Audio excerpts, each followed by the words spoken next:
Okay, let's start our lecture now.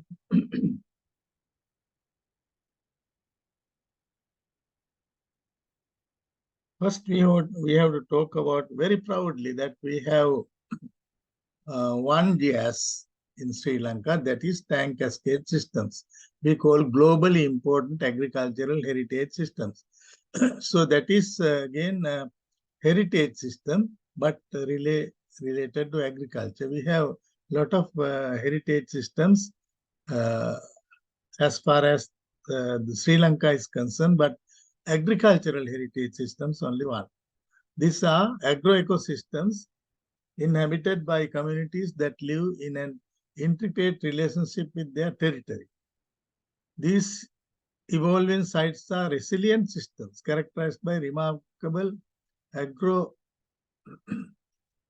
biodiversity, traditional knowledge, and our culture, invaluable culture that we are we are keeping, but now, unfortunately, we are losing. And also landscapes that we have, unique landscape to make this particular agro-ecosystems on a sustainable basis.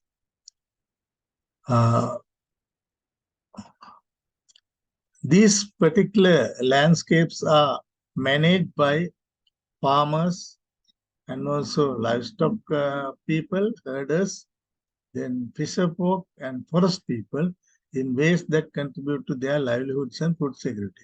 Generally, humans are there expecting a lot of services and functions from ecosystems. And also at the same time, ecosystem itself is a self-sustained system, so that it has to be covered by itself. So through the Globally Important Agriculture Heritage Systems program, the Food and Agriculture Organization of the United Nations has designated over 60 sites around the world. One of them is that Sri Lankan VTCS, Village Tank Cascade Systems. So that you can read more in my documents. There are some relevance that you have here on this traditional irrigation systems.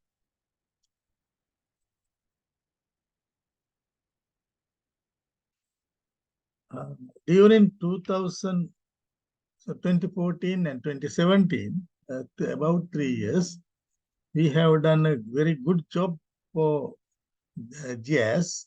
We collected a lot of information, traditional equipment. This is the martial arts, then written documents, then implements, traditional implements, and also culture, and also the landscape that we have, where we get tank-based irrigated agriculture.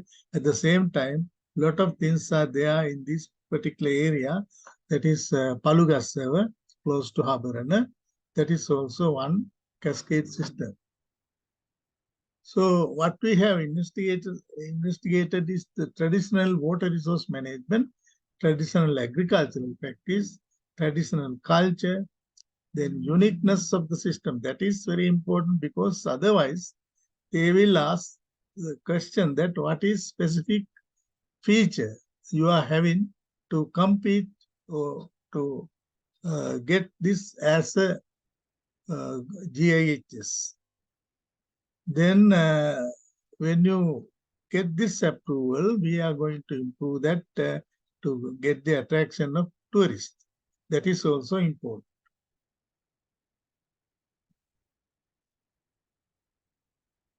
So globally important agriculture heritage systems.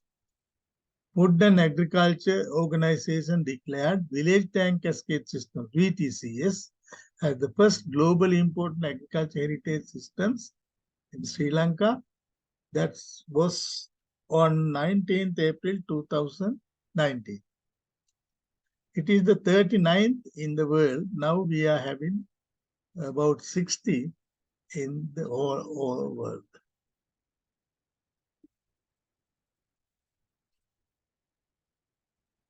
Now we have to discuss about the present crisis of water. Although we are telling that good agriculture, good water management, good watershed management, so on and so forth, but still we are having some problems. One is that high discharge to sea, causing drought and flood while wasting productive water. Lost more than 50% of annual incidents, especially from Nilwala, Gin, Kalani, etc., where we get a lot of floods. Then we don't get much loss of water from Daduruwaya, Kalawaya, Malatuwaya, Yangwaya, etc., because those we have already constructed lot of absorption points like tanks. Okay, so that is where we are discussing about the traditional water management today. Then there are some places where you get seawater intrusion, especially in Mena and Jaffna, because in these areas you have some human activities because of the utilization of groundwater, so that the brackish water or seawater is encroaching to the land. So that is called intrusion. That is taking place in Mena and Jaffna.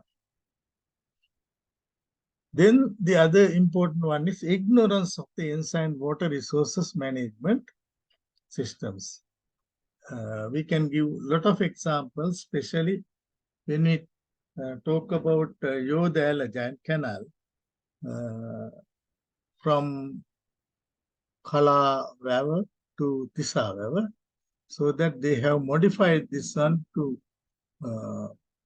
miss all these opportunities as a Yodala, but we will discuss about that also.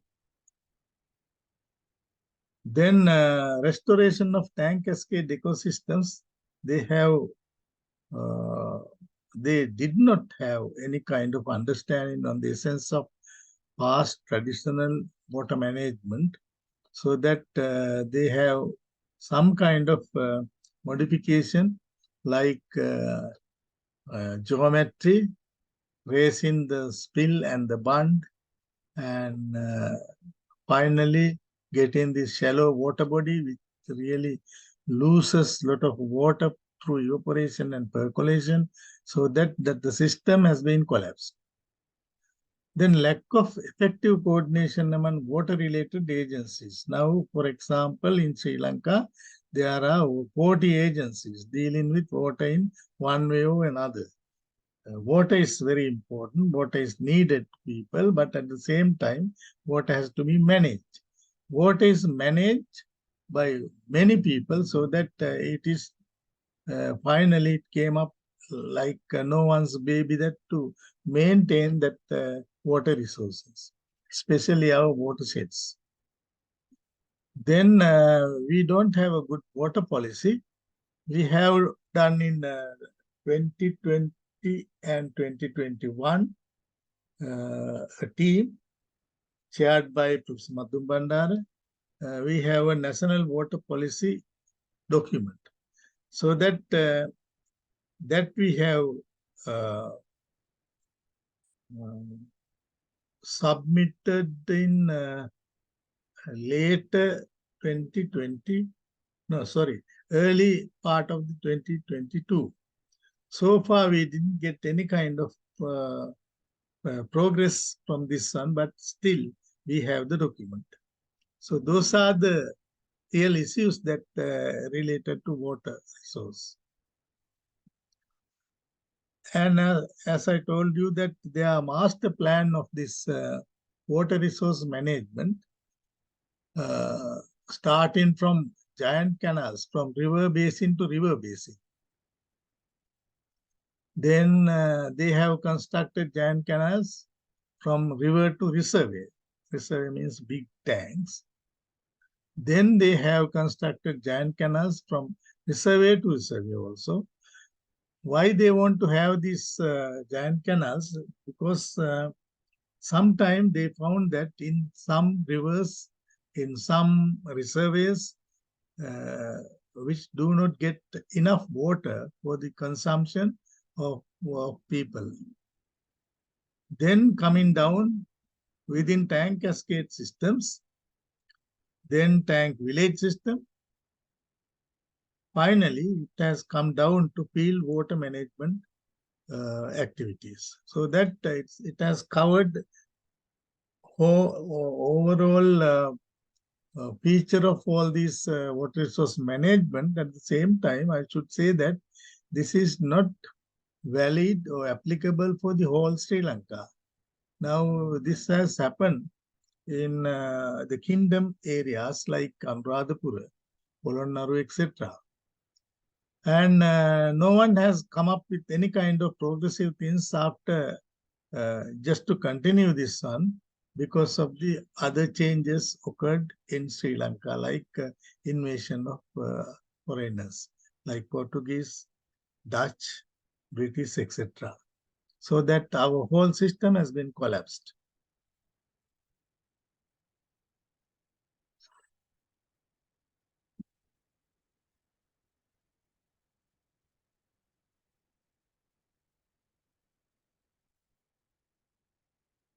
Now we are going to discuss about this, how we have, our ancestors have constructed giant canals. So Joda Ella from river basin to river basin.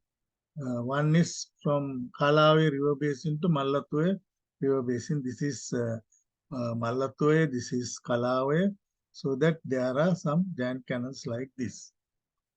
Then from river basin to reservoir, this is from river basin, Kalawe, then reservoir Nachadu, and you get so many for Nuaravava, then Mahakanadarawa, then some other tanks like Issavava, Basavakulama. Finally, you will see that even for Vilachi, far away from this kingdom, it also gets water through these giant canals. Then from reservoir to reservoir, one example is from Kalave reservoir to Nachadu reservoir.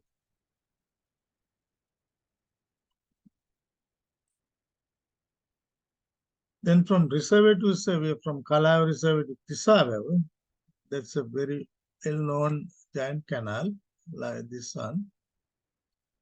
Then from Nachadu to Nuarvev, that's another one. Anyway, now this particular system has been fed by other river basins through giant canals. Why we wanted to have this replenishment of water? This is the kingdom that we have been for a long time. And also you can see that Talava Oya is connected to Mahavilachya. And here you can see that here Basavakulama and Tisagawa, there was one giant canal here also to Mahavilachya. So what is the specific characteristics of these giant canals? One is it is single bank canal. If you look at any kind of irrigation canal, you have two banks. Here, the upper bank is not there, but the lower bank is there. Then this particular giant canal runs along contours. That's also one important feature because irrigation canals have different gradients, but here almost on contours. Then water is collected from upstream and water is released to both sides, upstream and downstream. That is another beauty of this giant canal. Canal moves along tank upstream because when you run this canal from one reservoir to the other, one tank to the other, then it will cause a lot of sedimentation in the tanks.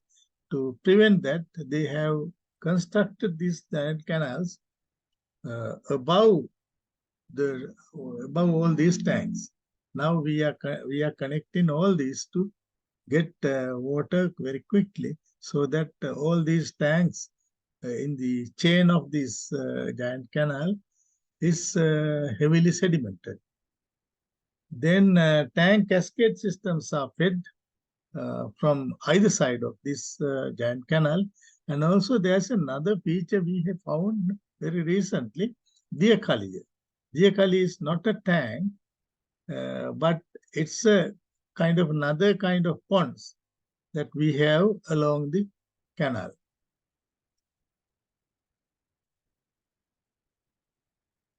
So this is Diakali. Diakali is now, if you just imagine, this is the Yodala giant canal.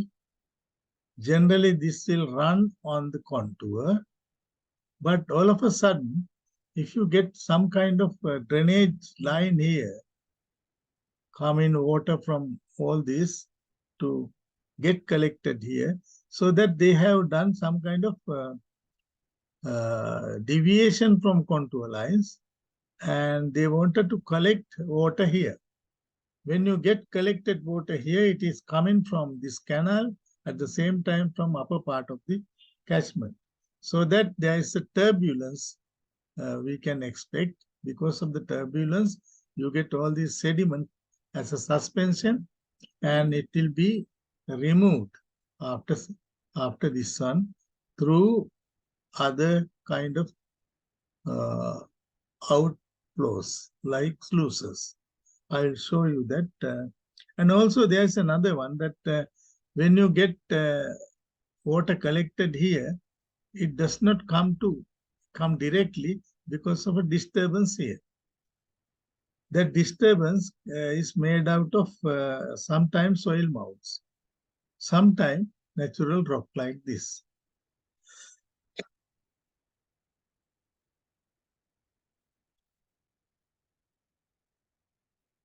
So that we will go to the clusters of tanks we call cascade systems. And this is one example here in Kambawa DS division. This is the water flow into one Kalanchia tank from upper tanks, that is called Kandawa cascade. Then there's another cascade here, Kapirigama cascade.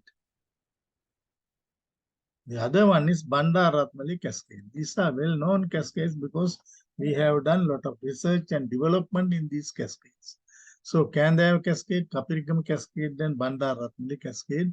Even our students are still interested to do research on these cascades, 3 cascades. You can see the boundaries like this, separate boundaries. And we have here cascades like this. This is cascade. This is cascade system.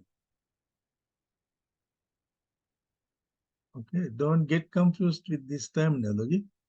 You get here you get cascades, and here you get cascade systems. And also, if you have 1 or 2 or 3 like this, we call cascade system complex. Okay. Now, this is Anuradhapura district. You can see that lot of tanks and streams network here. If you just consider all these, you will not disagree with me that sometime we get frequent drought, frequent floods. For all these 2 disasters, this is the answer, because it can be the land can be utilized for absorption points. At the same time, it will supply water during dry period. At the same time, it will raise the groundwater table. So we don't expect any kind of flood or drought. This is Kalaway River. Then this is Malatoe River, you can see here. And this is Yangway River going towards Trincomalee.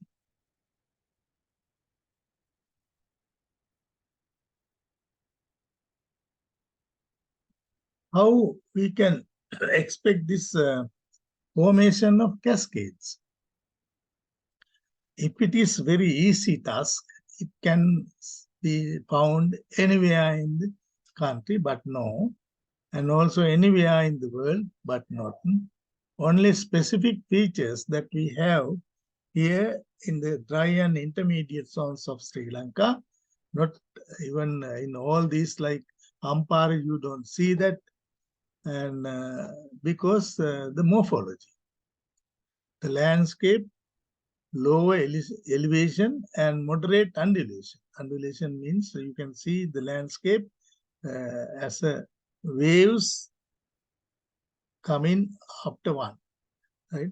So that kind of undulation is one of the main factors affecting to evolve this cascade system. When you get rainfall, it has bimodality at the same time, somewhere around 1,500 millimeter per year. When you take the ISO height of 1,500 millimeter per year, you will find a lot of tanks are concentrated into this particular ISO height. So when you get the map with 1,500 millimeter ISO height, either side you will see that the tank density is decreasing. And the other one is soil and geology. This is very important. You have to keep a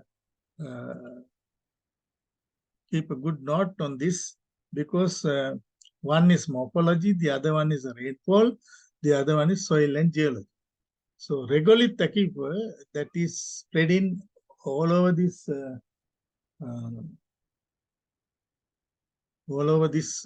dry zone, you will find compacted layer and a limited amount of water in this aquifer.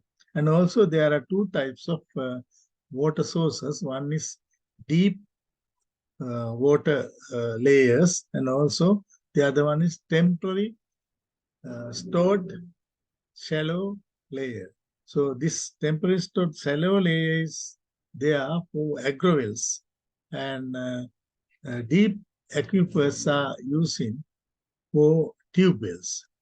And also infiltration is very low, so that you get a lot of runoff, and it will be all these cascade systems are beneficial with this low infiltration rate.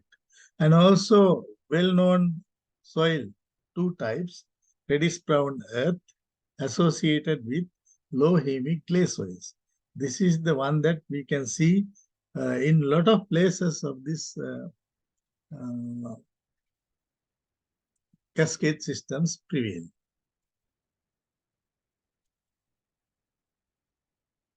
How it happens? Now, this is the one landscape that we can find if you go to one Yapau, yes, Yapau rock. You can see this landscape.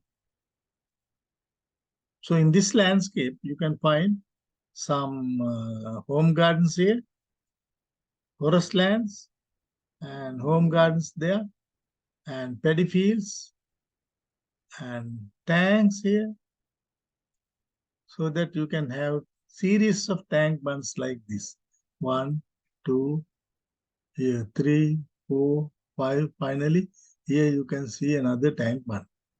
So this is what happened in the past, and you can see how it came up with the natural drainage. So this is natural drainage. And finally, if you just remove this one, you will find there are places where you get kind of tanks. Okay. Then all these tanks do not get water to paddy fields, but in some places you have paddy fields. And also there are places you get the village hamlets, villages like this. Here you can see. So in these kind of cascade systems, we have kuluwewa, that is tanks in the wild, especially meant for wild animals, and also to raise the uh, water table, which will be beneficial to vegetation here in the jungle. Then Kayam here, just above this main village tank. So Kayan means debris. Kayan Weber means the debris coming from these Chena lands will be trapped here without allowing it to go to major tank. Then there are some other tanks like Olagam Weber. Olagam Weber. This is the Olagam Weber. Tank is there. Paddy field is there. But a village is not there. So that is called Olagam Weber. Game Weber is this one. It has all these ecosystem components. At the same time, it is the place where people live. Then there are some other, like these tanks, isolated tanks, we call Biso well or Ihela well, which can be utilized to store water. Right?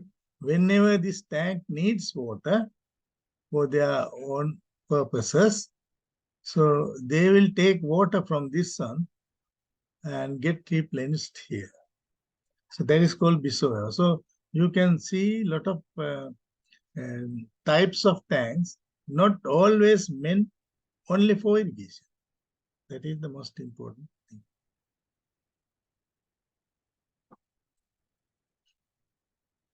Tank cascade, a cluster of tanks. A cascade is a chain of tanks connected by water, flows from one to another, located in the downstream. When it passes through from one tank to the other, it will pass through paddy fields. A tank cascade is a connected series of tanks organized within the mesocatchment of the dry zone landscape. And these are the statements that people have made on cascade systems. Cascade is a system of water storage using the drainage courses within a definite watershed boundary. Cascade is a means of storing, conveying, and distributing and utilizing water from first or second order ephemeral streams. Generally, we see that the drainage system is dendritic drainage, that is like a branch tree or the root system of a tree, which is connected each other and get it into one point finally. Cascade is a small storage reservoir system with hydraulic interlinkage by water flows through the same valley. Irrigation tanks interconnected forming cascades, allowing surplus water from the upstream tank or tanks and return flow from the upstream command area to reach the tank that is immediately downstream. So if you get immediately downstream tank, it will receive water from this surplus water from upper tanks. At the same time, unutilized water flowing across the paddy fields.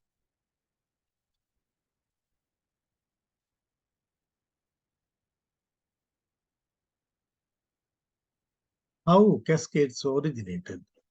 Early settlers who settled down in river valleys first used water directly drawn from the streams. Whatever you get streams, those are utilized for their purposes. Later, they made small tanks, like ponds in valley bottoms to store water. Streams were dammed and conveyed water through canals to tanks. When population expanded And when they realized that water is a seasonal resource because of the bimodality of the rainfall pattern, they constructed tanks damming across rivers. Then settlements attached the tanks spread over the valleys from lower to the upper parts. When Buddhism and paddy culture were incorporated, a hydraulic civilization based on triple elements called tank, village, temple was developed. You know that there are two cultures came from, or two civilizations came from two different sides. One is from Mana. It came with sailors, technology, and knowledge to come up with a water civilization. From the other side, from Mihintala, you get Buddhist culture, and it came and met in Anuradhapura.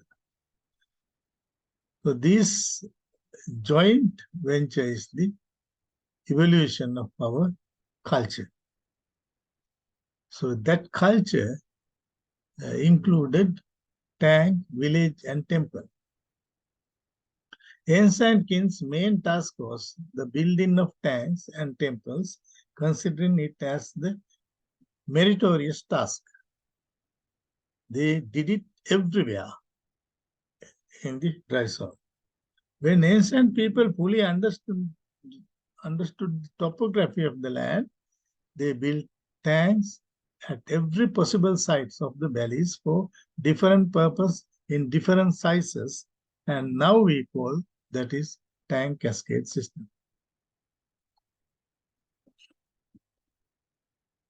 Village tank irrigation system. Most jungle tanks were destroyed when shifting cultivation was extensively practiced. By the 11th century, most tanks had been destroyed by external invasions and abandoned as the kingdom shifted to the wet zone. You know, we had different places for kingdoms, Anuradhapura, Polonnaru, and Yapam. Finally, because of the invasions, the kingdom has been shifted to wet zone. During the period of Dutch administration, some attempts were made to restore canal anechoic irrigation systems, but tanks in the dry zone were completely neglected. There's a strong reason that they found our strength is on this tank system, so that they don't want to restore again once they destroyed our tank systems. When British occupied the country, the tank irrigation system was badly in function. And the last part of their periods, they started renovation. The British made a vigorous effort on restoration and repairing of tanks. They wanted the North Central province to be recreated. They launched an immense program on tank restoration, but used an approach of selecting individual tanks rather than the whole cascade system. During the period of post-independence, after 1948, local political leaders made a special attention on the building of large-scale river diversion projects, called colonization schemes.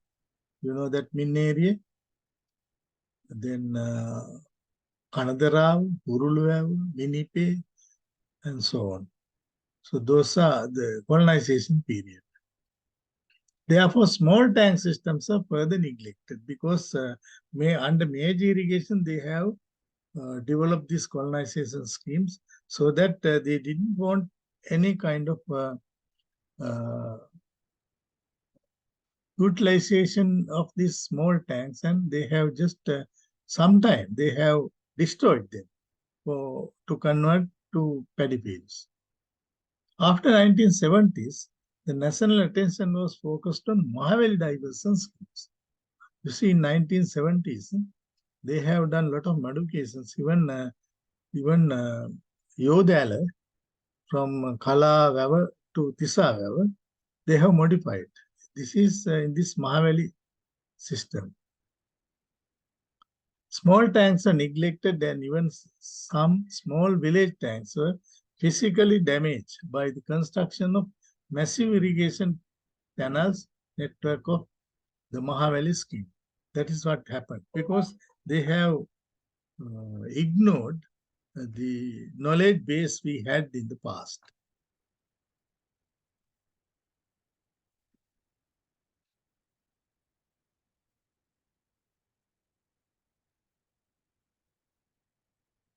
Ancestors used different types of tanks.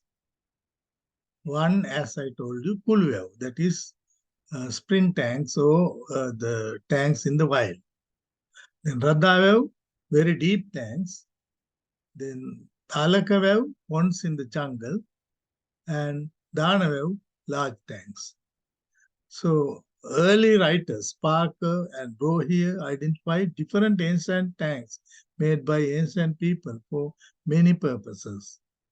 They also classified all tanks into four. One is jungle tanks for wild creatures, then mountain tanks for Chena, swift in cultivation, then slope tanks for soil erosion controlling that you can see in the southern part of the island, and village tanks for human settlements.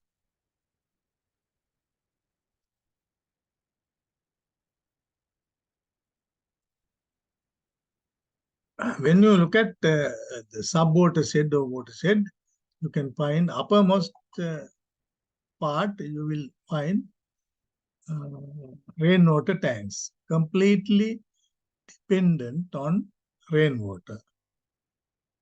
Then middle parts, you find village tanks. Those are dependent on rainwater, at the same time, water coming from uppermost parts of rivers. They need to come down in the middle parts, village tanks, in lower valleys, large tanks, and finally you will find some anicuts here to divert water to these cascade systems. So this is the way that they have classified our tank systems. When you talk about tank cascade systems, they are isolated tanks. They are a cluster of tanks. We call tank cascade system to cluster of tanks.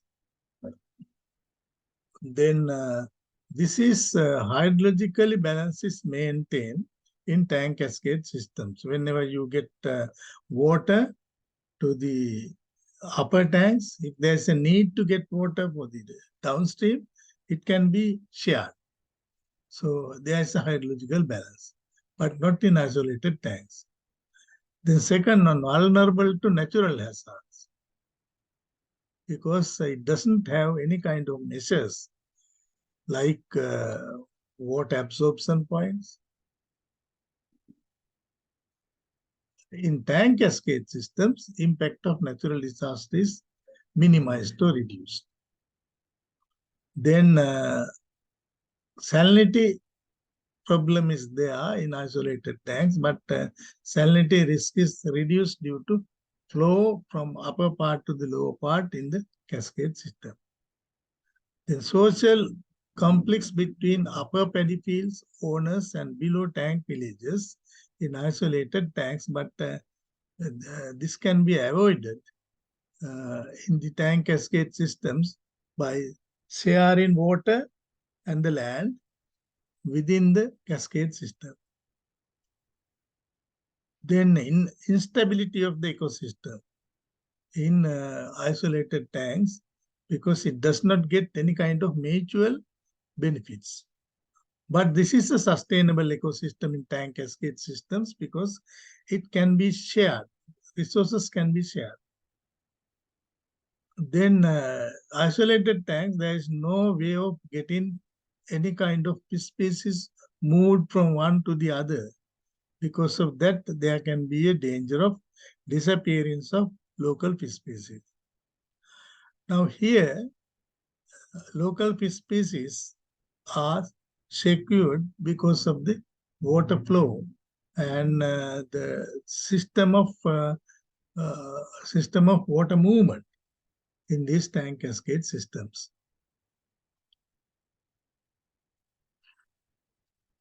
These tank clusters or cascades, we have different terminologies.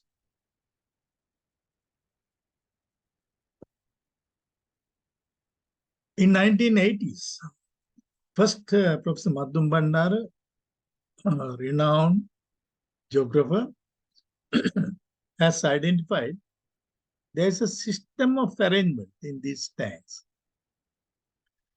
He just studied these tank cascade systems as the cascades we can see in these waterfalls and rivers, waterfalls and rivers like that, according to the chain of waterfalls in some countries.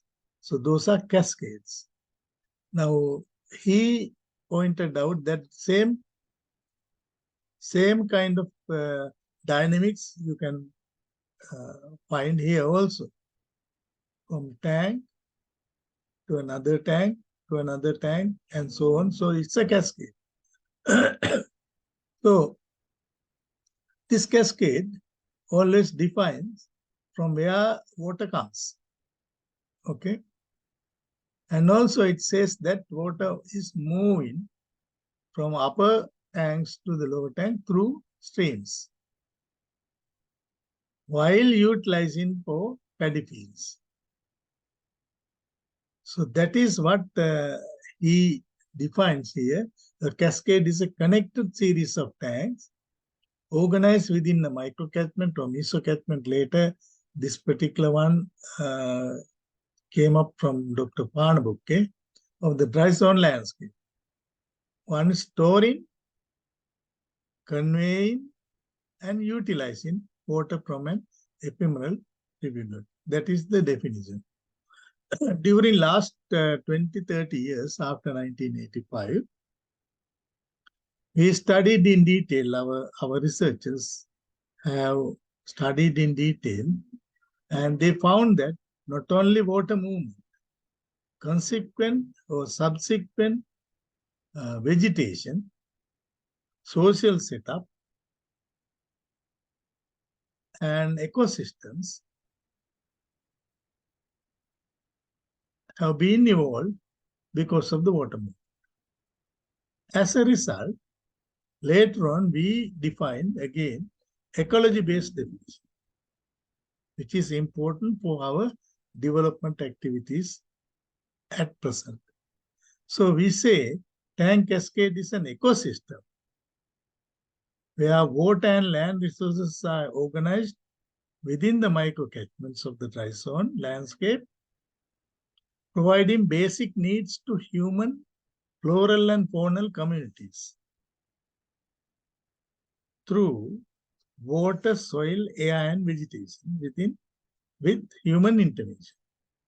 However, on sustainable basis.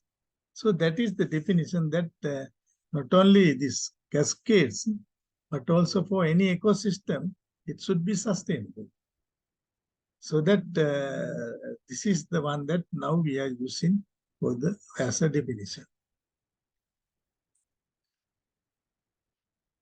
Tank cascade systems, when we study, it is just not the productivity in terms of physical resources. It has different productivity dimensions. So that we have physical productivity potential, that is to provide food, water, air, timber, fuelwood, medicine, raw materials for handicraft, etc. So that we need to restore all these cascade systems. The other one is that we should have economic productivity. That means agricultural productivity, fisheries productivity, livestock productivity, and the handicraft we need. So that we have economic productivity. What we can get from this as far as the economic point of view. Not only that, there's another one, ecological productivity.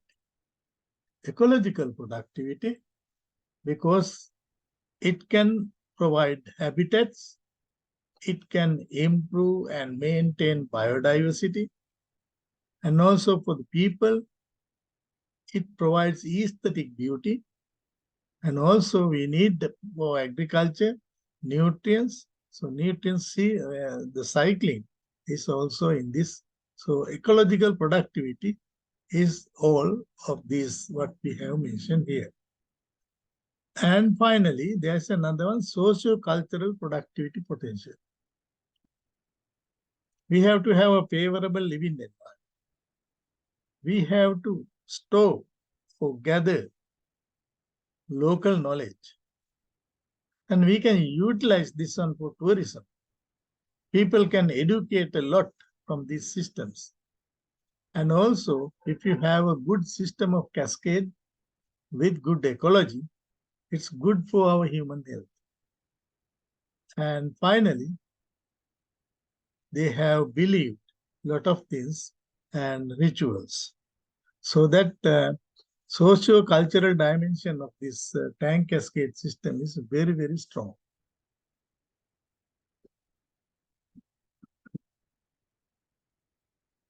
Why we are worried about tank cascade systems again? Because we have some problems. We have some threats from outside, as I told you.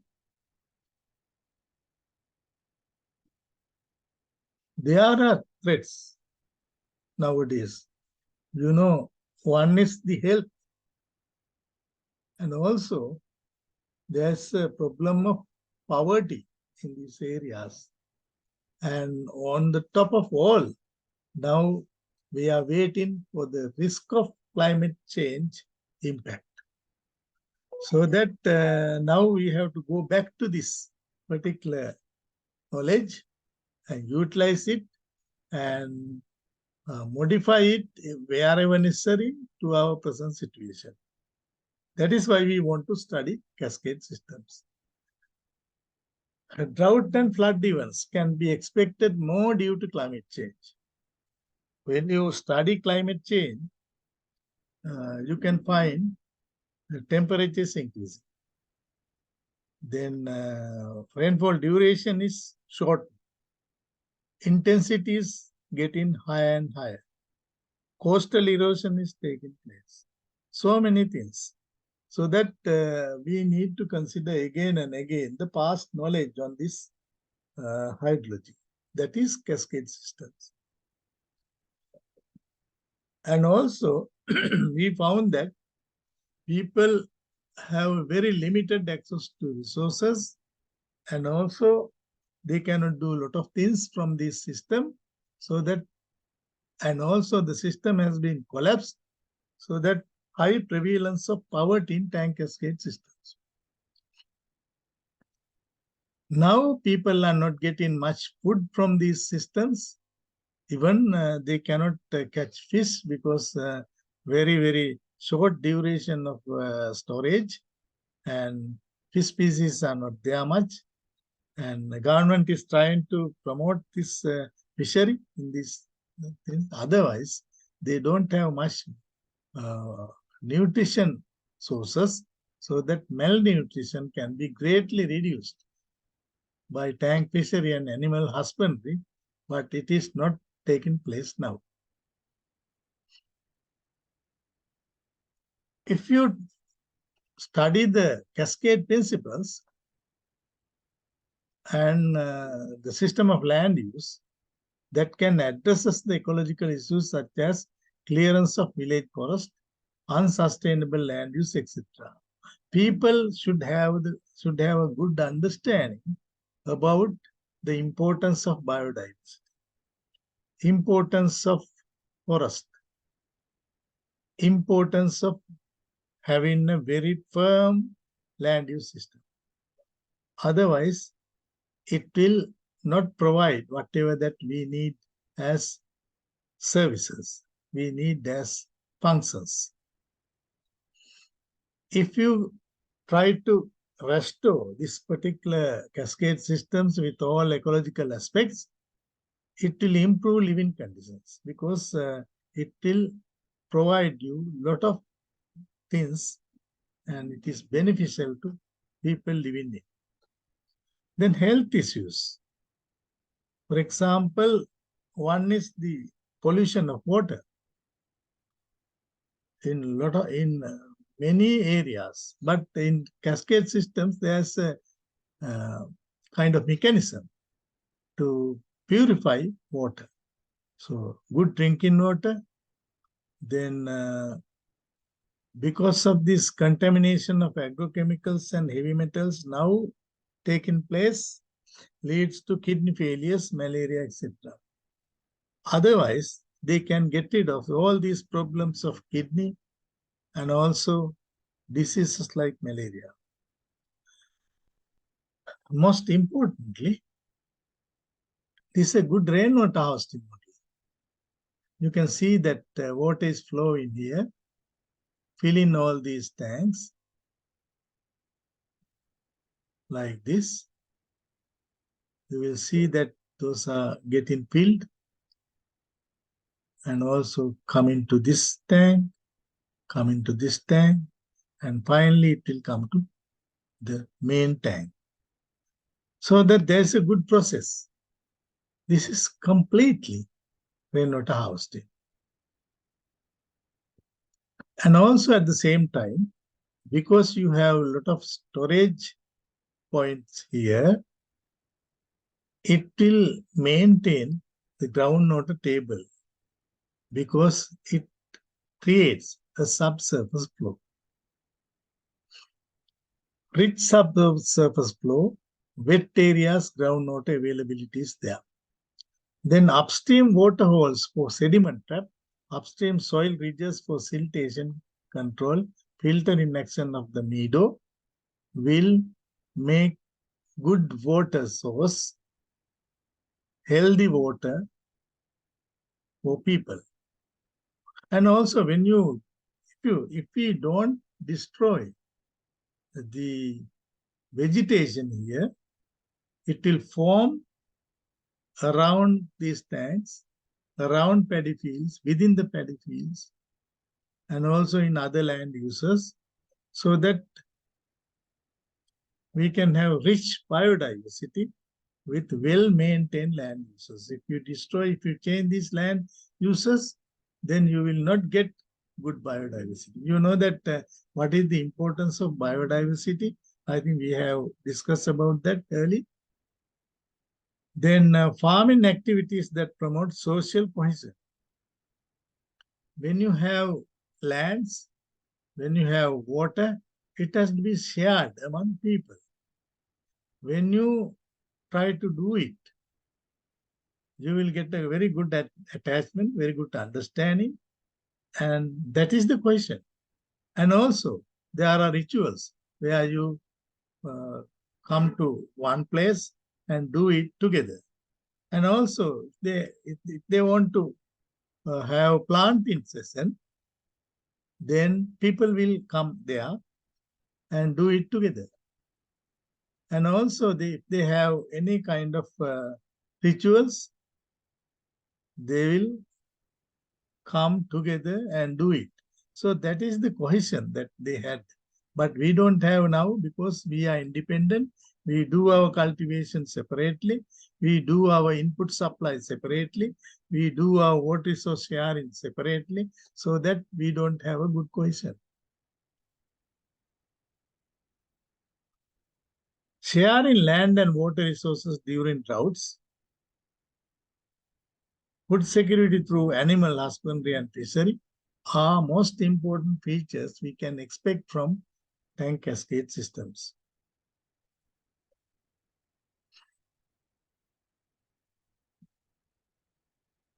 Another very good example for the governance.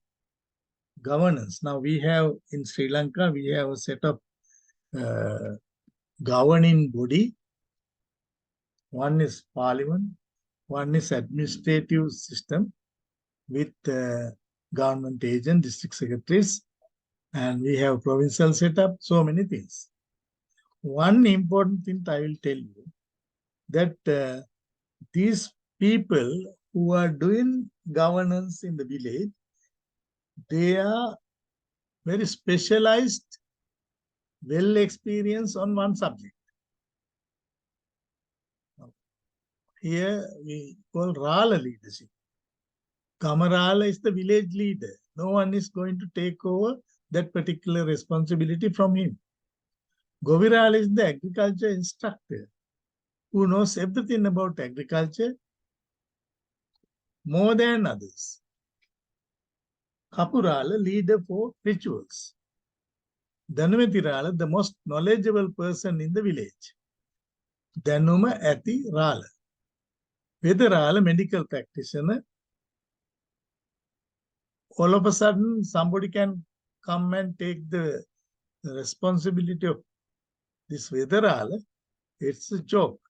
But in you can see at present, you can see the health minister can become tourism industry minister or agriculture minister like that.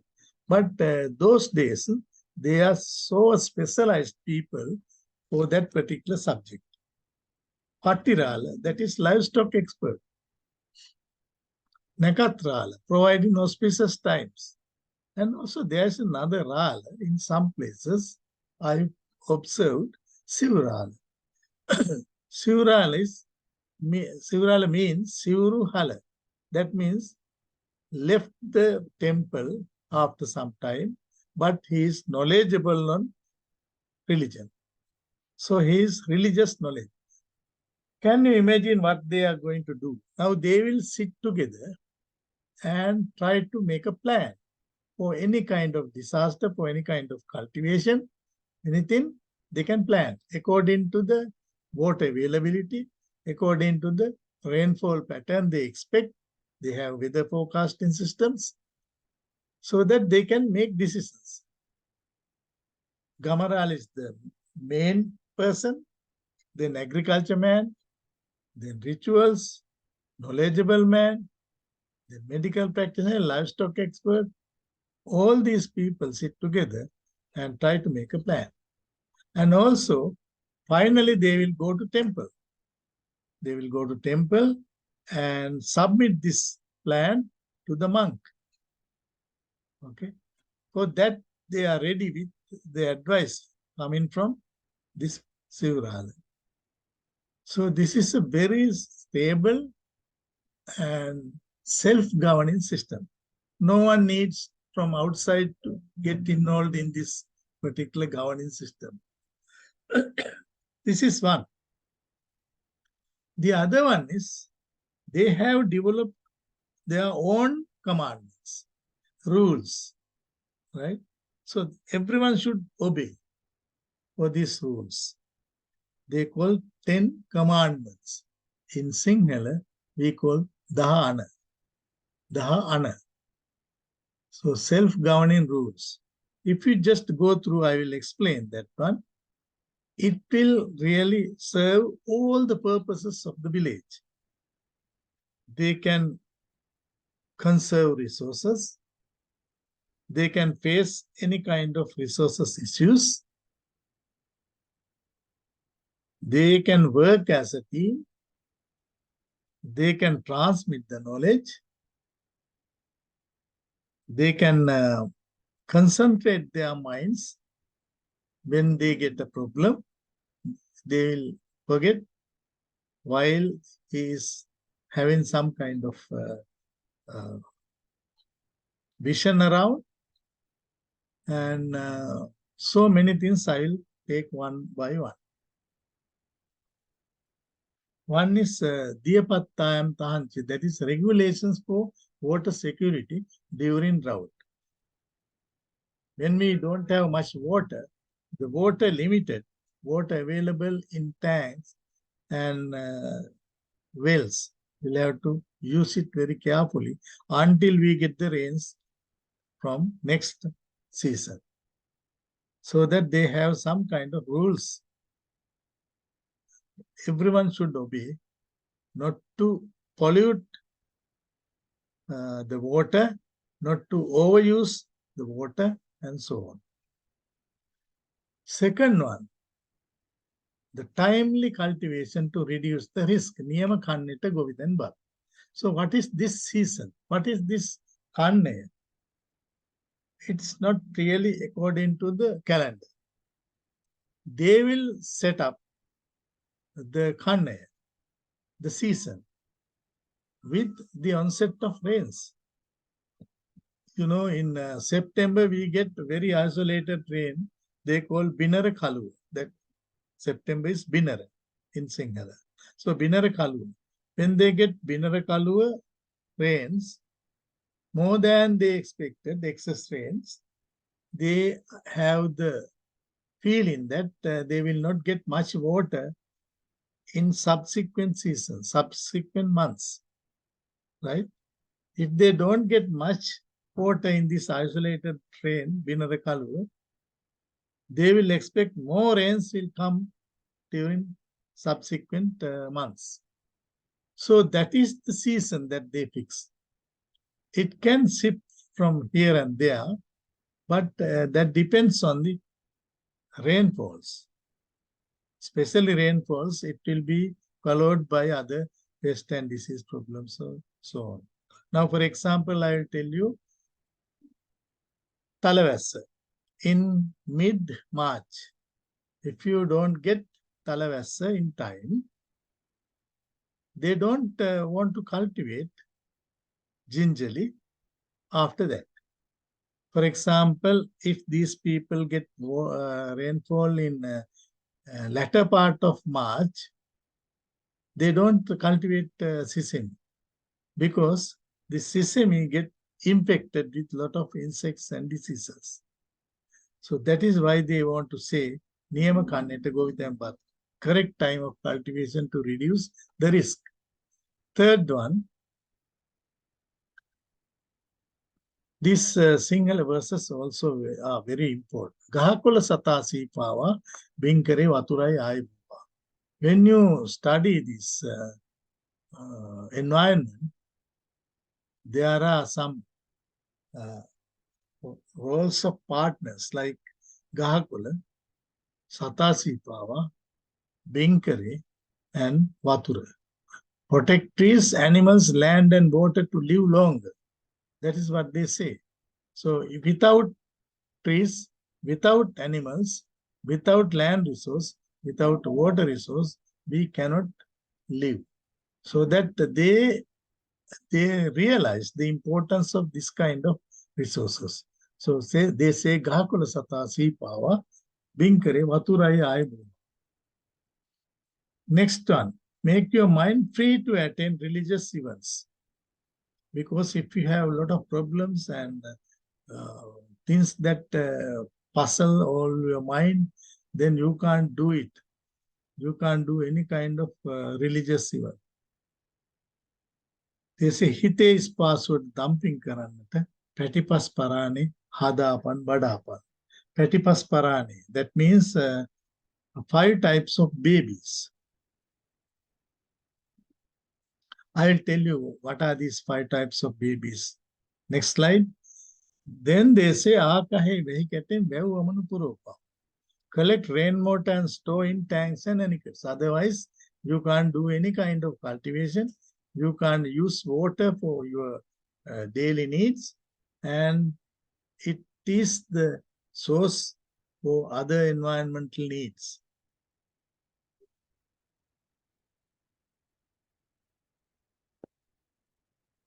Think about these 10 commandments, that how they could be able to formulate these. Very strange. And it will cover all this. Now, this Patipas Parani. Now, if you have any kind of puzzling mind, what you do that, you go to some place and think about that by looking at environment or by looking at this fish tanks, and try to change your mind to make it calm.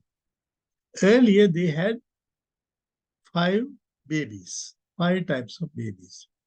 Here you get child, calf, kitten, pups, and chick. Because they are babies, their behavior is very attractive. And sometimes you will forget every problem that you have, and you can concentrate your mind to another one. So that is why they say, Patipas Parani, Hadapan Badapan, dumping Karanata Onana Kela. Okay. Then sixth one, work as a team. Ekatu Padanovi Harihaman Badak no Karan. Work as a team. So team concept has come from these traditional villages. Then the seventh one, Be Kurahan Sambare, Atukotu Purvan Rale. So whenever they have any kind of excess grains, they have to keep it for future use. So they need some kind of storage. So they have Atu and Bissa. 8. Telpani Atnam, Kaunda Panya.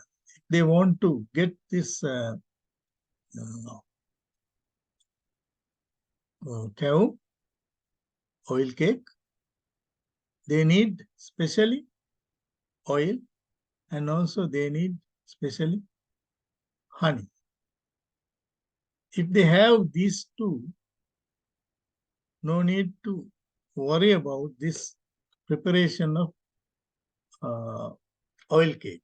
So what is impossible if everything is with us? So independence in these villages, they are very, very concerned about that. So they have to, they don't want to wait for others to get any kind of aids for them in any kind of disaster. Now what is happening? If you have a drought, they will come to Ramanildari, they will come to the divisional secretary and ask for aids.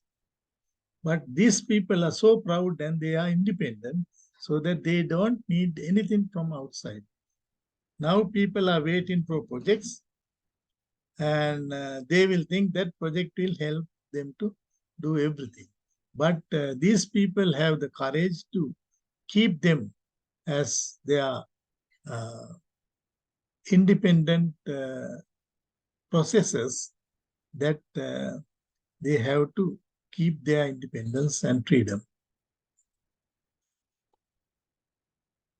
Then they have a good knowledge base, not written anywhere, not documented anywhere, but they have from their generation to generation, they are transmitting that particular knowledge. So they say, Kempahan Danagan, Sanuhari Reggan. From generation to generation, they have to pass this knowledge. Otherwise, the knowledge that they have built up on trial and error system will disappear within one generation. So that's also one. Then 10, Kavisinduragan Hitata Kavadapan. Preserve the cultural arts so that they have their cultural arts from one generation to the other, it is transmitted, and they use always this one to keep up the memory, and they will do it with the second generation, and it will be there for a long time. So those are the self-governing rules, 10 commandments that they have. Then tank village ecosystem. I think I have explained you all these components. Here tank. Tank is getting pure water because of the Godavala sediment trap, and Perahana, the meadow here, and also the Iswati here.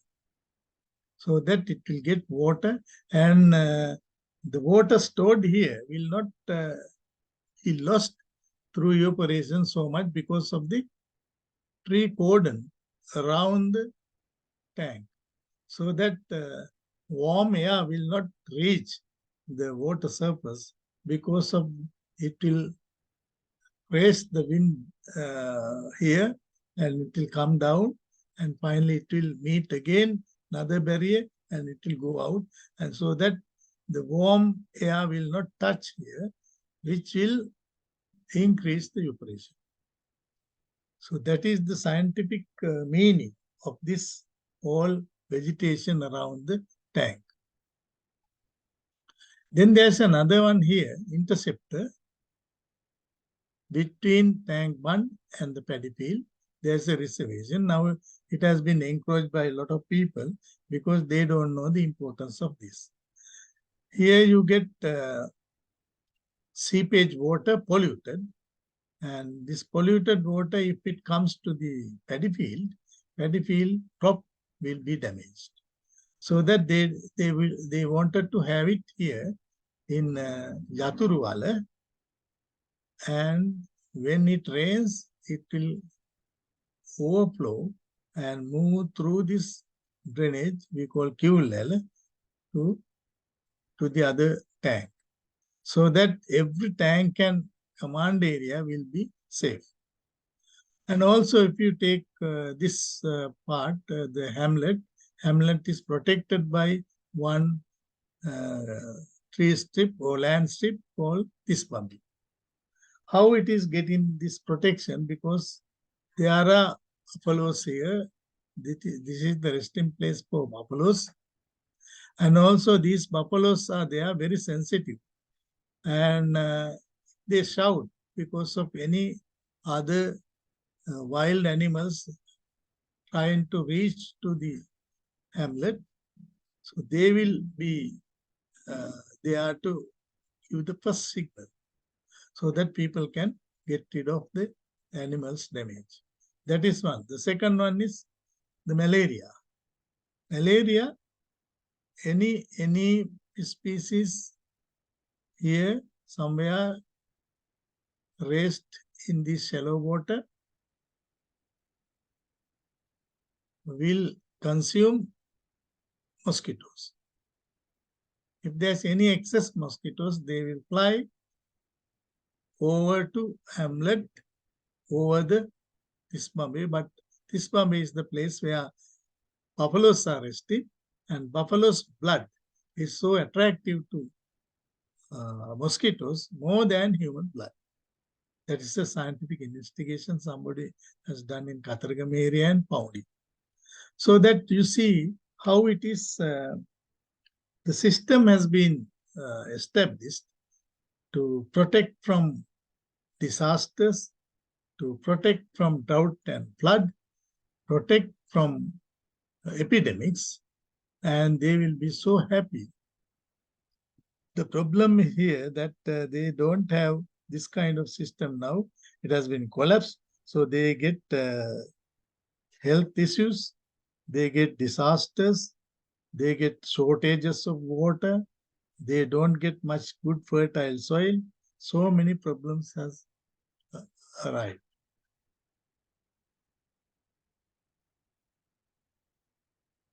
Here again the same thing, you can see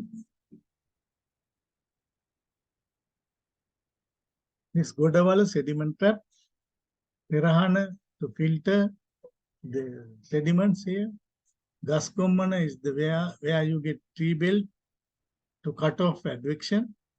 Then here to divert water, sedimented water to somewhere here and get it into water. So this water is crystal clear.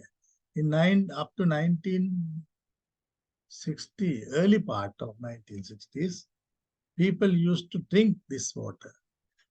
They have separate points. One is for drinking water point, so that they will collect water and get into their places. Now you can't do it because so many chemicals are coming from these areas, and that has been polluted with chemicals. At the same time, it has been polluted with sediment, so that it is not good for drinking. So that those days, no pollution, no sedimentation, safe drinking water, and very good storage without losing much. So that they could be able to cultivate both seasons, Yala and Ma. Then come to the paddy field. You have different sources of nutrients from Kattakadu, from Land, from Tisbambe, and also waste from hamlets. All these will come here and decomposed here and improve the soil fertility in this land, and also whatever that salinity problem will be minimized by washing off all these saline salt water through this fuel ladder. So that it's scientifically, it's very well built up system to face all these problems like soil loss, land degradation, then to decline in productivity and the salinity. So that we have paddy fields. Earlier we had paddy fields without salinity, very good fertility, and because of that it is very, very high productive system.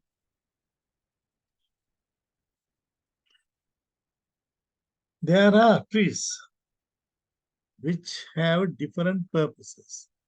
In Gascommon area and Perahana, you will see that kumbuk tree, Terminalia arjuna. Why we want to talk about this special tree? Because it serves a lot of purposes. Here you have rootlet webs. Now, this is the water level, maximum water level. This is dry land. So that it has this inundated water. This kumbuk tree has rootlet web. Here also you can see this rootlet web. And here. All these rootlets can absorb water with salts and get it into the trunk and release water again back to the environment without salts. So this is salt filtering system. They found that with their experience, now because of that, they used to plant or naturally planted, naturally grown, this Terminalia arjuna. I will take few things, but not all. But even if you take Maduka longifolia, this meat tree, also same thing. Here, Pandanus tectorius, that is Vatakia. Vatakia also is having this same kind of ability to absorb water. At the same time, if it is planted along the toe of the bund, it will strengthen the bund, so that it's also very good plant species. And also when you don't get that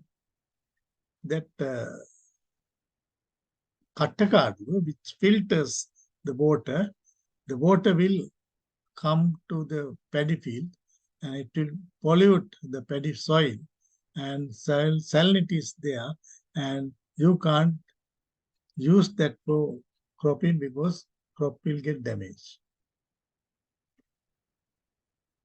Here you can see what happened. In most of the cases, this encroachment of Kattakadu, because they are greedy for land, for cultivation, without understanding the real importance of this Kattakadu, they have encroached that one. As a result, now these have been affected. And also, this is one. The other one is fuel leather. This fuel leather, if you don't open and if you just encroach that one for paddy cultivation, lot of times places where we can see this paddy fields without the drainage, and the salinity problem prevails everywhere and paddy is affected. So that what we proposed here, to have this particular one deep open, and people were reluctant to do it, but we have persuaded them, convinced them, And finally, they agreed to it. This is from Galeville area. And they wanted to plant arecanut trees here. And these arecanut trees will provide something to these farmers, and they will get some kind of benefits from this. So they will keep that one maintained forever. And also, there's another one I want to tell you, that they have followed integrated water management approach.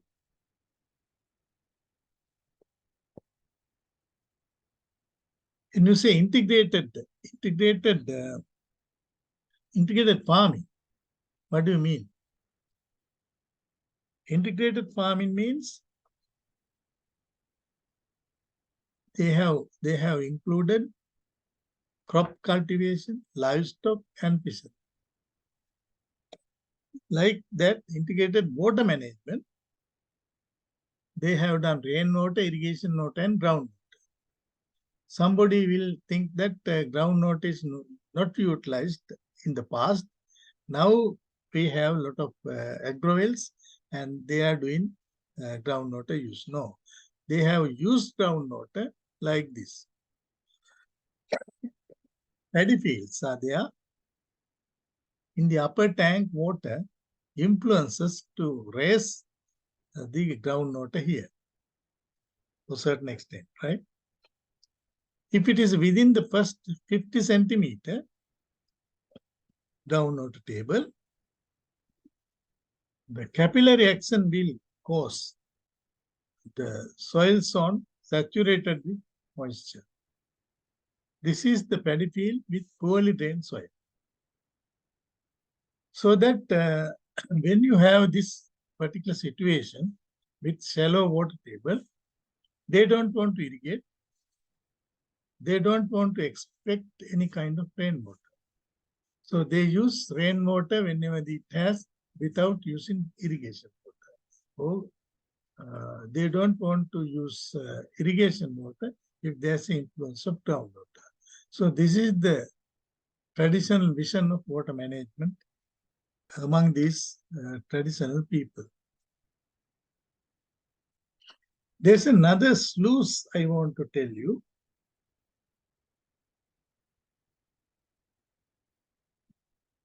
This is called Katahoro. Katahoro. That means kata means this part is kata. So when you remove one kata, the water layer between these two levels of kata will go into this one and release from the sluice, and it will feed paddy fields. So that is the kata, right? So this deer kata amount is different from one kata to the other because of the place that it is positioned. If it is an upper layer, then your volume of water coming into the Katahoro is higher than the volume of water which will provide here after removing this one. Because of that, they have to have a good idea about this kata. So kata, they have to measure and put it somewhere there. So people used to have marked natural rocks to see that if you remove one kata, how much it is releasing water to the paddy field. So these distances are different, so that they have marked here on this one. This is called Diya Kata Pahana. Pahana means Pashane, that's a rock. Diya Kata means the kata you get from this Katahoro. Then there's another structure we have. In the past, we had that is called Karahan Kote. It's a big log with cuts. These cuts are different. You can see here, different cuts. Depth is different, width is different. Here, small one. So how we get this into the water management? Because they have different tract. One may be, say, for example, 25 acres. One may be about 10 acres. The other one may be about 5 acres. So they have cut this log into that particular one. When we open the sluice, it will release water to all these, but in different volumes. Once they close that, this particular part will provide water more than this one, according to the size. So after closing the sluice, all these paddy fields are getting adequate amount of water. That is called Karahankoti. That's the wisdom of our people. So this is the one that we have in this diagram. Different discharges, and it will provide enough water for all these in different sizes of paddy tracts. That is called Karahankoti. That is the traditional vision that we have. So people are not really getting any kind of difficult situation of sharing water. You know that when you are doing livestock, you can come up with agro-silvopastoral system. It's a new system.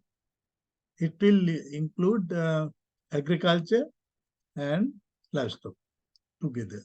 How they can integrate together and get this. But in this tank village system, they have a model, free roaming model. They can move here and there and get their food.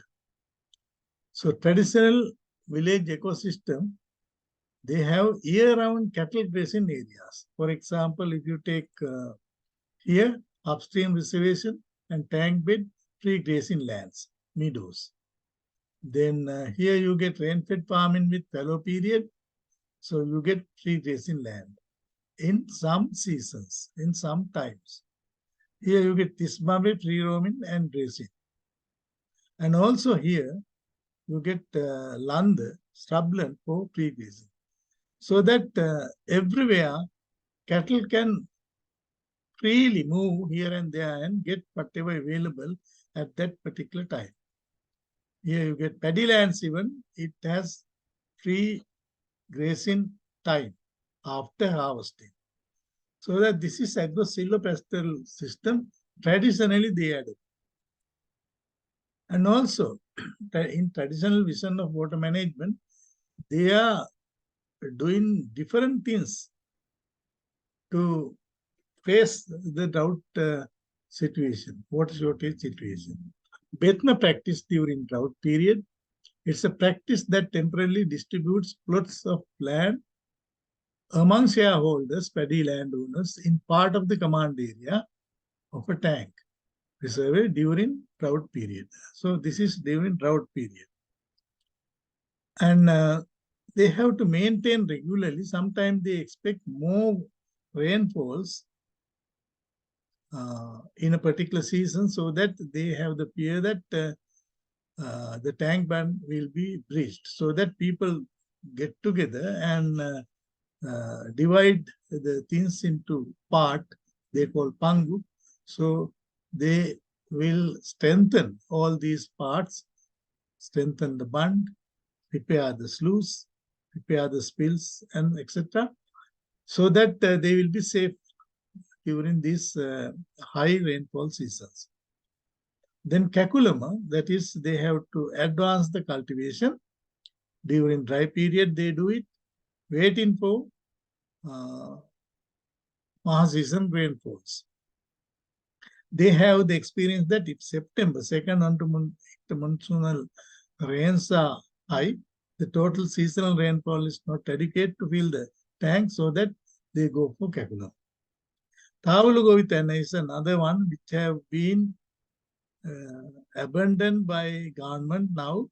Tawul Govitana means tank bed cultivation. Tank bed cultivation used in little rains constructing a main soil bund between deep face and shallow face of the tank bed. There's another way of doing it. There are some lands, imperfectly drained soils, just above the paddy fields, and it is moist. So that when you don't have much water in the tank, they cannot do paddy cultivation, but they can do this imperfectly drained soil cultivation. We call Godavi hen. They will cultivate paddy and vegetables, especially. So those are the strategies that they are adopting in during water shortage periods. And water is recycled through drainage from paddy fields, tank seepage into common drainage, lateral flow of groundwater supplying water to Purana Villa. So subsurface water flow is they are to provide water here in the Purana Villa. So that this is the traditional vision of water management. Restoration of village irrigation systems. Now, what we do, participatory planning. Field visits to identify tank ecosystem components, discussion with village champions like who have experience with this cultivation, social mapping with selected active villages. That is what we have to do based on our traditional knowledge. Then we do SWOT analysis. You know SWOT analysis, strength, weakness, opportunities, and threats. Assessment of restoration needs, participatory tank restoration plan, then identification of risks and assumptions, then identification of training needs. Any project can follow this particular list of recommendation and do that participatory plan. Then we have to do some awareness and training in some places.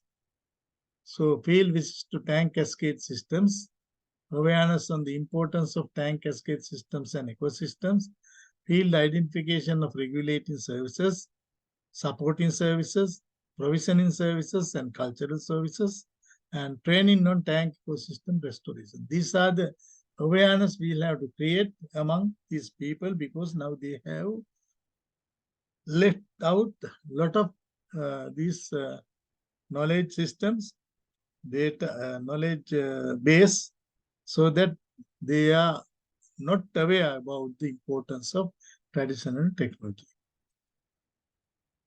Planting campaigns also we can implement here, conduct planning, planting programs, list of plants we have to identify, and sometime from available agencies like Forest Department, we can collect some plants, village nurseries we can raise, then for school children we can make some awareness, planting campaigns we can conduct like this. So monks are also there to support. So these are the things that we can do in at present in future programs. Risk to cascades and probable impacts. Land use changes. When you do land use changes, because of increasing demand for land, encroachment, destruction of ecosystem, mismanagement of land resource. So that those are giving some kind of impacts on our system. Then soil erosion and sedimentation, you know that. Then depletion of groundwater because of overutilization of well water for cultivation. Those are really risks. Then water pollution because of soil erosion and chemical fertilizer application, agrochemicals, and all these are really threat to human health. Threat to biodiversity, floral diversity, faunal diversity, issues threatening the biodiversity. So these are, we have to understand fully why we want to worry about biodiversity. Because if you don't have biodiversity, there are a lot of other conflicts will come. Human-elephant conflict, what is the human-elephant conflict and why does it happen? Best solution, let them to enjoy their resources. Other solutions, traditional biofence with palmyra trees, beehive fence, electric fence, siren door. So those are the things that we have to use for this elephant human conflict. Then what are the issues threatening the biodiversity? One is agriculture expansion. We are using more and more lands, cleared, doing cultivation. Then the spread of invasive alien species. It is not only for the land, terrestrial invasion, but also in the water. Tank water, you can see a lot of invasive species here. Then as unsustainable biomass extractions and loss of vegetative cover, pollution and siltation of water bodies, and lack of awareness among communities. Not only among communities, now the lack of awareness among even people who are trying to manage these systems. What is human-elephant conflict? Because we are encroaching their territories. How we can solve this problem? One is that let them to enjoy their resources. Other solutions are there. Here you can use drone and beehive fence and sometime electric fence. So that we can do a lot. But anyway, the populations are increasing in all, and they are crossing the territories. Even we are crossing the territories of ourselves. Then finally, we have to talk about partial desilting concept. When you go to see these tanks, you can have one here, Madakaluva, Deer Gilmer, this part, and here, Sedges, you can see Taulla. And also there are some places where you get inundated water during spilling. That is called Van Gilmer. So there are four kind of components which will form a good geometry for the tank pit. Here you get this geometry here. And we found that these sedimented tanks are there always. At least 1/3 of the total volume has been sedimented. You see, geometry has been changed. And also as a consequence, we found that cropping intensity, you know what cropping intensity means? Cropping intensity is changing with rainfall. It doesn't make any sense due to development activities in the tank from 1970 to 2002 because of the problem of this cropping intensity is very, very high, but the probability of getting this cropping intensity is very, very low. If you have higher probability, you will get only 0.1 cropping intensity. So that is too bad. Because of this early renovation process, we could not get good success as expected. Then the shallow water body due to expansion of water spread area, water use efficiency is reduced. Disappearance of tree strips like Gascomana pirahana, as I discussed. Development of salinity in the upstream area around full supply level. And also inundation of upstream rice fields. Disappearance of some fish species which cannot survive in shallow water. Sometimes you might have not seen these fish species because that has disappeared. Only now tilapia mosambica and tilapia nilotica only you can see in the tank water. Here you can see some, you might have seen this species lula, corally, petia. This is Anda, What is this one? Very big one. Not Kokasa. The other, I can't remember this one. And this is Hunga. So many local species now it has been disappeared due to the water availability in the tanks and the pollution. And if you see that capacity of area, capacity of the tank divided by area will give you average water depth. If you get higher average water depth like this, you will get a very low water loss. But if you get very low capacity of area, low water depth, you get a very high water loss. This is the point that we have to consider when we do development of tank beds. So that we found in 1994 that partial desilting is the concept that we have to adopt. After this was in 1994. After 10 years, we had this is the principle that we are using. You can read all these. We are sharing these slides. And for engineers, this is very important. What happened? The original curve is here. Now, because of the sedimentation, present curve is there. What we propose is to have this design curve.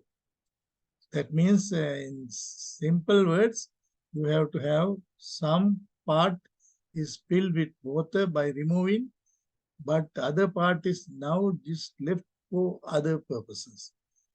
So we have here, we have done it for Kapirigama, selecting 6 tanks, and now those are there. You can see that these mounds, soil mounds are covered with vegetation, so that we can have, when you get water filled, then you can have some bird reserves here, bird islands, so that it will increase the beauty of the tank bed.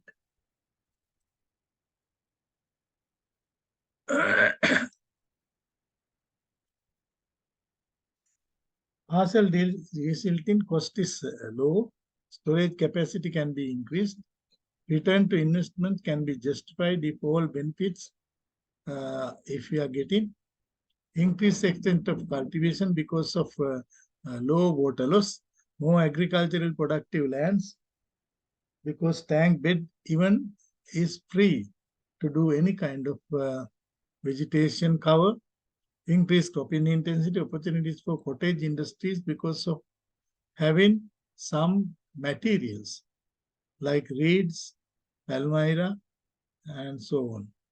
Freshwater fisheries then can be ensured because of the water storage geometry. Methodology is very technical. We have to do, first we have to know about the situation, then tank bed level survey, tank bed sedimentation survey, then we'll have to have the design for desiltation, then we have to design for silt removal, where, from where, how much we have to remove, because we have to keep some muds there, mud layer, clay layer, about at least 30 centimeter, so that we are safe. Otherwise, it will percolate so much, losing a lot of water. And once we do this partial desilting, it can be continued with restoration of tanks, restoration of ecosystems, so that it will benefit again. Now, this is the one that we have Madakalavu here. And finally, it will come down to this. And we can identify where we can remove the silt here. So that finally we can do it by using machinery, but it is not that much expensive as full removal of sediments. So these pictures are from Kaparikama. So we have some issues when we are going to ensure the sustainability. One is policy issues, because our government has different administrative boundaries, not that water-based boundaries. Then we have to have tank cascade management committee for the whole tank cascade, but we cannot succeed it because of the some failures due to absence of policies. Cascade Management Fund, now I think DAD, Department of Agrarian Development, is going to have some kind of mechanism to maintain Cascade Management Fund. We'll have to make awareness through education and training, and also land use plans should be consistent. Otherwise, if you are going to change it, it will collapse the whole system. So that sustainability should be ensured by having this kind of measures. Okay. So that is the lecture. I could be able to share this one. Now I'll stop recording.